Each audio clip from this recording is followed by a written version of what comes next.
സ്വാഗതം. ഇന്ന് ഞാൻ വന്നിട്ടുള്ളത് ചോറിൻ്റെ കൂടെയൊക്കെ കഴിക്കാൻ പറ്റിയിട്ടുള്ള നല്ല അടിപൊളി നാടൻ ഒഴിച്ച് കറിയുടെ റെസിപ്പി ആയിട്ടാണ്.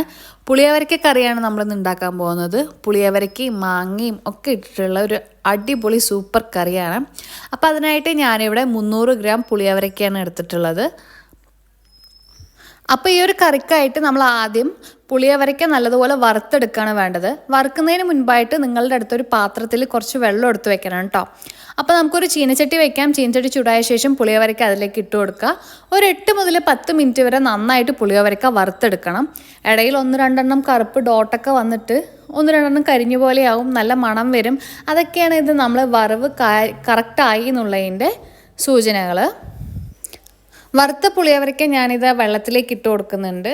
ഒരു 10 മിനിറ്റ് കഴിയുമ്പോൾ ഇതുപോലെ കുതിർന്ന പോലെ ഒക്കെ ആവും. ഇത് നമുക്ക് അടുപ്പിലും വേവിച്ചെടുക്കാം, ചട്ടിയിൽ വേവിച്ചെടുക്കാം, അല്ലെങ്കിൽ കുക്കറിലും വേവിച്ചെടുക്കാം. ഞാനിപ്പോൾ ഇവിടെ കുക്കറിലാണ് ഉണ്ടാക്കുന്നത്. ഇപ്പം നമ്മൾ വറുത്ത് വെള്ളത്തിലിട്ട് വെച്ചിട്ടുള്ള പുളിയവരക്ക ഞാനൊരു കുക്കറിലേക്ക് ഇട്ട് കൊടുക്കുകയാണ്.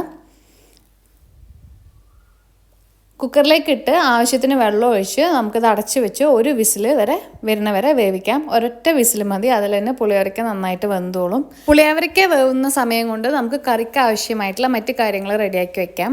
ഞാനിവിടെ ഒരു വഴുതിരിങ്ങ, ഒരു സബോള, ഒരു തക്കാളി, ഒരു മാങ്ങ ഒക്കെ മുറിച്ച് റെഡിയാക്കി വെച്ചിട്ടുണ്ട്. ഇതൊക്കെ നമുക്ക് ആ കറിയിലേക്ക് ഇടാനുള്ളതാണ്. പിന്നെ നമുക്ക് കറിയിലേക്ക് അരപ്പിനായിട്ട് ഞാനിവിടെ ഒരു മുടി തേങ്ങ ചിരവി വെച്ചിട്ടുണ്ട്. അത് മിക്സിയുടെ ജാറിലിട്ടിട്ട് നന്നായിട്ട് അരച്ചെടുക്കാം. ഞാനിപ്പോൾ ഇതവിടെ തേങ്ങയും കറിയിലേക്കുള്ള കഷ്ണങ്ങളും റെഡിയാക്കി വെച്ചിട്ടുണ്ട്. അപ്പോഴേക്കും ഇതാ ഒരു വിസിൽ വന്നു. നമ്മുടെ പുളിയവരക്ക അവിടെ നല്ലതുപോലെ വെന്തിട്ടുണ്ട്. ഇനി വെന്ത പുളിയവരക്കയിലേക്ക് നമ്മൾ നേരത്തെ അരിഞ്ഞു വെച്ചിട്ടുള്ള കഷ്ണങ്ങളൊക്കെ ഇട്ട് കൊടുക്കാം. പിന്നെ അതുപോലെ പൊടികൾ ഞാനിവിടെ 2 ടേബിൾ സ്പൂൺ മുളക് പൊടി ചേർത്ത് കൊടുക്കുന്നുണ്ട്. 1 ടേബിൾ സ്പൂൺ മഞ്ഞൾപ്പൊടി ചേർത്ത് കൊടുക്കാം. 2 ടേബിൾ സ്പൂൺ മല്ലിപ്പൊടിയും കൂടെ ചേർത്ത് ആവശ്യത്തിന് ഉപ്പും കൂടെ ചേർത്ത് 1 ടേബിൾ സ്പൂൺ ഉപ്പ്. പുളിയവരക്കയും കഷ്ണങ്ങളും മുങ്ങിക്കിടക്കാൻ പാകത്തിന് വെള്ളം ചേർത്ത് ഇത് നമുക്ക് വിസിലിടാതെ അടച്ച് വെച്ചിട്ട് ഈ കഷ്ണങ്ങളൊക്കെ വേവുന്നത് വരെ ഒന്ന് വേവിച്ചെടുക്കണം. അപ്പോൾ ഇതവിടെ നമ്മുടെ കറി നല്ലപോലെ തിളയ്ക്കാൻ തുടങ്ങിയിട്ടുണ്ട്. കഷ്ണങ്ങളൊക്കെ നന്നായി വെന്തിട്ടുണ്ട്. ഇതിലേക്ക് ഇനി നമ്മൾ നേരത്തെ അരച്ച് വെച്ചിട്ടുള്ള തേങ്ങ ചേർത്ത് കൊടുത്തിട്ട് നന്നായിട്ടൊന്ന് മിക്സ് ചെയ്തിട്ട് അടച്ച് വെച്ച് കൊടുക്കാം.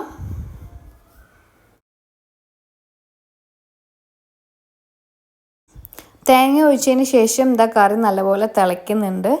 നല്ലപോലെ തിളച്ച് കഴിഞ്ഞാൽ നമുക്കിത് അടച്ച് വെച്ചിട്ട് ഫ്ലെയിം ഓഫ് ചെയ്യാം. ഇനി നമ്മൾ കറി താളിക്കാൻ പോവുകയാണ്. അപ്പോൾ അതിനായിട്ട് ഒരു ചീനച്ചട്ടി വയ്ക്കുക, വെളിച്ചെണ്ണ ഒഴിക്കുക. ഞാനിതിലേക്ക് 1 ടേബിൾ സ്പൂൺ കടുക് ചേർത്ത് കൊടുക്കുന്നുണ്ട്. കടുക് പൊട്ടിക്കഴിയുമ്പോൾ നമ്മളിതിലേക്ക് ചെറിയുള്ളി എടുക്കുക. ഞാനിവിടെ 5 മുതൽ 6 ചെറിയുള്ളി വരെ ചെറുതായി അരിഞ്ഞ് ചേർത്ത് കൊടുക്കുന്നുണ്ട്. ഇനി ഇതിലേക്ക് നമ്മളുടെ കറിവേപ്പില കൂടിയിട്ട് നല്ലപോലെ വഴറ്റ ശേഷം നമ്മളിത് കറിയിലേക്ക് ഒഴിച്ചു കൊടുക്കുകയാണ് ചെയ്യുന്നത്.